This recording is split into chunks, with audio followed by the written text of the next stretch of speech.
Hello friends, welcome to Riya's classes. Welcome to another session where we will continue with Unit 7 Product Concepts and Classification. This unit is part of the subject Marketing Management of MCO 06 of MCOM second year IGNOU. Before we begin, if you like the videos that I am sharing, do hit the like button. Do share your comments to let me know you find all this useful for your studies. Also, don't forget to subscribe so that you won't miss out on watching and learning from my videos. So let us begin with our session by studying about services.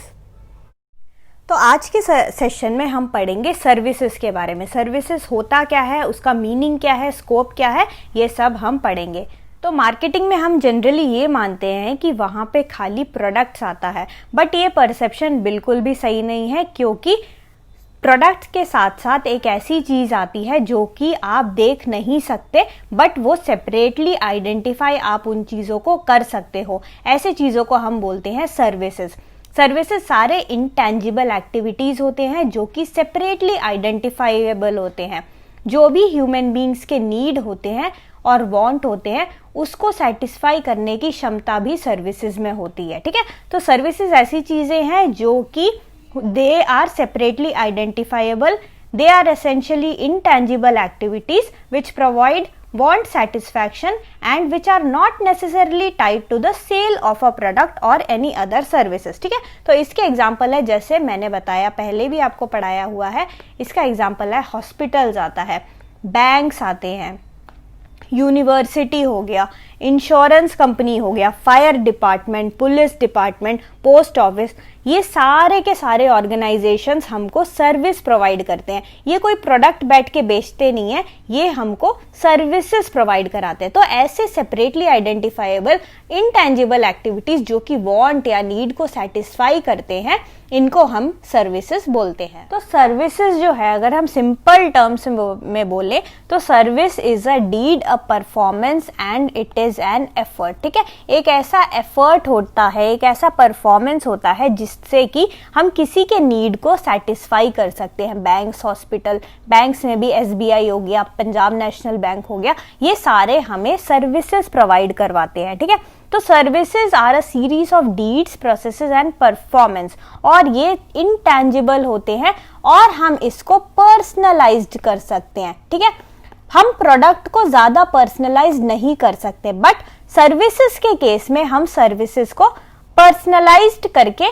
Custom made करके, हमारे customer के हिसाब से हम उनको service provide करा सकते हैं. तो हमारे कंट्री में वेरियस ऐसे सेक्टर्स हैं, बहुत सारे ऐसे सेक्टर्स हैं जो कि सर्विसेज को ऑफर करते हैं. सबसे पहला हो गया पब्लिक यूटिलिटीज. पब्लिक यूटिलिटीज में बहुत सारी चीजें आती है. इलेक्ट्रिक, गैस हो गया, कम्युनिकेशन हो गया, telephone, radio, TV broadcast, water transport, air transport, सारा का सारा चीजें पब्लिक यूटिलिटीज में आता है. ठीक है, तो ये सारे चीज़ें जो ट्रांसपोर्टेशन से रिलेटेड है और पब्लिक यूटिलिटीज से रिलेटेड है, ये सारे चीज़ें हमको सर्विसेज ऑफर करते हैं. इसके अलावा इंश्योरेंस हो गया. इंश्योरेंस सेक्टर जो है, फाइनेंस सेक्टर जो है, फाइनेंस में हमारा बैंकिंग आता है, सिक्योरिटी कमोडिटी ब्रोकर्स आते हैं, क्रेडिट एजेंसीज आते हैं. बैंक के अलावा बहुत सारे क्रेडिट एजेंसीज भी होते हैं जो कि हमको फाइनेंशियल सर्विसेज प्रोवाइड करते हैं. ठीक है, तो यहाँ पे हमको फाइनेंशियल सेक्टर से फाइनेंशियल सर्विसेज हमें मिलता है. रियल एस्टेट हो गया. इसके अलावा काफ़ी सारे गवर्नमेंट एंटरप्राइजेज होते हैं. ठीक है, गवर्नमेंट एंटरप्राइजेज जो होते हैं वो भी काफ़ी सारे सर्विसेज प्रोवाइड करते हैं. नेक्स्ट फाइनली जो स्टेट और लोकल गवर्नमेंट बॉडीज होती हैं, ये भी डिफरेंट तरीके के सर्विसेज प्रोवाइड करते हैं. भले ही वो एजुकेशन हो गया या आपका जो एरिया है उसको टेक केयर करने का काम हुआ, जो भी काम है वो हमको, ये सब हमको प्रोडक्ट कोई ऑफर नहीं करते. ठीक है, ये हमको कोई प्रोडक्ट नहीं बेचने आते, ये अपने सर्विसेज हमको प्रोवाइड करते हैं.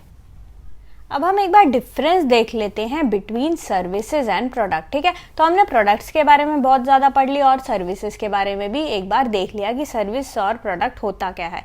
अब इन दोनों के बीच में डिफरेंस क्या क्या है वो एक बार हम देख लेते हैं. तो सबसे पहला डिफरेंस है इंटेंजिबिलिटी का, यानी कि हमारा जो प्रोडक्ट है वो टेंजिबल होता है, उसको आप देख सकते हो, उसको महसूस कर सकते हो, टच कर सकते हो. तो ऐसी चीज़ों को हम प्रोडक्ट बोलते हैं. और ऐसी चीज़ें क्या है, प्रोडक्ट क्या है, ये सब टेंजिबल में आते हैं. बट हमारा जो सर्विसेज है, सर्विसेज जो है वो कोई प्रोडक्ट नहीं ऑफर करते, बल्कि वो एक ऐसी चीज ऑफर करते हैं जिसको आप देख नहीं सकते बट आप उसको महसूस कर सकते हो। आपके जो भी नीड और वांट है वो उससे पूरा हो जाता है बट आप उसको देख नहीं सकते। तो ये सर्विसेज जो होता है वो इनटैंजिबल रहता है और हमारा प्रोडक्ट जो है वो हमेशा टैंजिबल रहेगा। सेकेंड डिफरेंस सर्विस और प्रोडक्ट के बीच में है हिट्रोजीनिटी का। ठीक है, हिट्रोजीनियस यानी कि डिफरेंस, होमोजीनियस यानी कि सिमिलर होगा,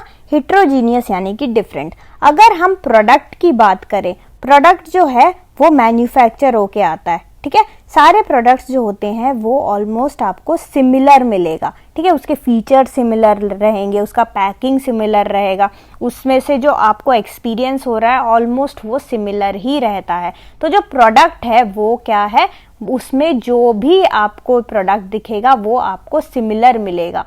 बट अगर हम सर्विसेज की बात करें, सर्विसेज में सिमिलैरिटी नहीं मिलेगा आपको। सर्विसेज के केस में आपको हिट्रोजीनिटी मिलेगा। हिट्रोजीनिटी इसलिए मिलेगा क्योंकि सर्विसेज जो है ह्यूमन बीइंग्स आपको प्रोवाइड करवाते हैं। ठीक है, ह्यूमन बीइंग्स कुछ कार्य करते हैं जिससे वो सर्विसेज ऑफर करते हैं। तो क्योंकि डिफरेंट ह्यूमन बीइंग्स यहाँ पे इन्वॉल्व हैं, जरूरी नहीं है कि सारे ह्यूमन बीइंग्स सेम तरीके का सर्विस आपको ऑफर करें। तो क्योंकि पीपल परफॉर्म करते हैं ये एक्टिविटीज, इसलिए हर टाइम आपको जो सर्विसेज जो है वो आपको हर टाइम उसका परफॉर्मेंस में आपको डिफरेंस दिखाई देगा। ठीक है, तो हिट्रोजीनिटी की बात करें तो सर्विसेज में आपको हमेशा हिट्रोजीनिटी दिखाई देगा। बट अगर हम प्रोडक्ट की बात करें, प्रोडक्ट में आपको काफी ज्यादा सिमिलैरिटी दिखाई देगा। थर्ड जो डिफरेंस है वो है साइमल्टेनियस प्रोडक्शन एंड कंजम्पशन का। अगर हम प्रोडक्ट की बात करें, प्रोडक्ट जो होता है वो पहले प्रोड्यूस होता है और वो बाद में बिकता है। ठीक है, तो इसका प्रोडक्शन पहले होता है और ये बिकता बाद में है। बट अगर हम सर्विसेज की बात करें, सर्विसेज बिकता पहले है और ये प्रोड्यूस और कंज्यूम जो है वो लेटर होता है। ठीक है, फॉर एग्जाम्पल अगर सर्विसेज की बात करें, अगर हम ट्रैवल सर्विसेज की बात करें, ट्रैवल सर्विसेज आप अगर कोई अवेल करने जाओगे तो टिकट्स जो है आपको पहले खरीदना पड़ता है। ठीक है, तो यहाँ पे टिकट्स आर सोल्ड फर्स्ट। ठीक है, आपको पहले उसका टिकट लेना पड़ता है और उसके बाद ही आप ट्रैवल का जो सर्विस है आप उसके बाद ही उसको अवेल कर सकते हो और आप उसके बाद ही उसको एक्सपीरियंस कर सकते हो। ठीक है, तो ये सर्विसेज के केस में पहले हमारा जो प्रोडक्ट है, सर्विसेज है, वो सेल पहले होता है और प्रोड्यूस और कंज्यूम लेटर होता है। बट प्रोडक्ट के केस में क्या होता है, प्रोडक्शन पहले हो जाता है। कोई भी आप प्रोडक्ट को ले लो, मैगी को ले लो, दाल चावल कुछ भी ले लो, कोई भी जो प्रोडक्ट आता है, मैगी भी आता है, वो प्रोड्यूस पहले होता है, पहले दुकान से पहले बनता है और फिर हम उसको बाद में बेचते हैं। Fourth and final difference is regarding perishability, यानी कि प्रोडक्ट की अगर हम बात करें, कोई भी प्रोडक्ट ले लो, उसको आप स्टोर कर सकते हो, कहीं पे आप स्टोर करके रख सकते हो और अगले दिन उसको आप फिर से बेच सकते हो। ठीक है, तो प्रोडक्ट का फायदा यही होता है कि आप उसको स्टोर कर सकते हो, अगले दिन बेच सकते हो। बट सर्विसेज जो है, सर्विसेज क्योंकि इंस्टेंट होता है, साइमल्टेनियस प्रोडक्शन एंड कंजम्पशन वगैरह रहता है इनका, तो आप इसको सेव नहीं कर सकते। ठीक है, ह्यूमन बीइंग्स इसको परफॉर्म करते हैं, तो आप सर्विसेज को सेव नहीं कर सकते और उसको बचा के कहीं सेव करके, कहीं स्टोर करके आप उसको रीसेल नहीं कर सकते और आप इसको रिटर्न भी नहीं कर सकते। ठीक है, तो पेरिशेबिलिटी की बात करें, हम जो है प्रोडक्ट्स को स्टोर कर सकते हैं, रीसेल वगैरह कर सकते हैं, but this is not possible in the case of services. So these are the difference between services and products. So thank you so much for watching. Like, share and subscribe to Riya's classes. Thank you and bye bye.